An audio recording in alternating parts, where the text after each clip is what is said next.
With our world resources shrinking at a faster rate than ever before, there is a need to come up with more efficient and more effective ways to produce electricity or to conserve them. Now imagine a perfectly normal scenario. A classroom filled with bustling high school students, up and about, opening and closing doors. Now doors, that's the word we're focusing on today.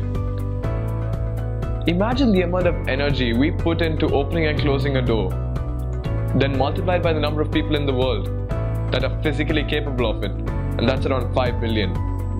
Now if we could just tap into just a minute portion of that energy, imagine the amount of electricity we could produce.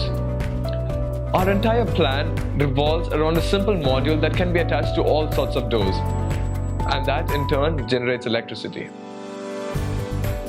Our project consists of 5 main parts: the dynamo, which is the main energy generating device, the PIR sensor, which detects people walking in and out of the door, the capacitor bank, which is used as a short-term storage device for energy produced by the dynamo, the battery, which is used as a long-term storage device for the energy, and a microcontroller, which switches the flow of electricity between the motor and the battery from the capacitor. So this is just a rough prototype that we have created to provide a visual understanding of our idea. A PIR sensor attached to the module detects a person walking through the door. This triggers a timer in the program that waits for the person to pass through. After the time is over, the instantaneous charge built up in the capacitor by the motion of the dynamo is transferred to the battery.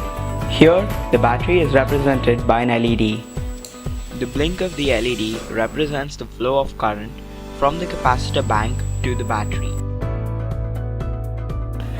We approximate the cost of each module to be around 100 dirhams, and we think our design can be further improved upon by chaining multiple dynamos together to create a higher energy output, or by designing specialized circuits for mass production so that each module can be produced at a lower cost per unit. Our idea works best in the real world because we have taken a modular approach to building the entire project so that improvements can be easily made and to specific parts rather than the project as a whole.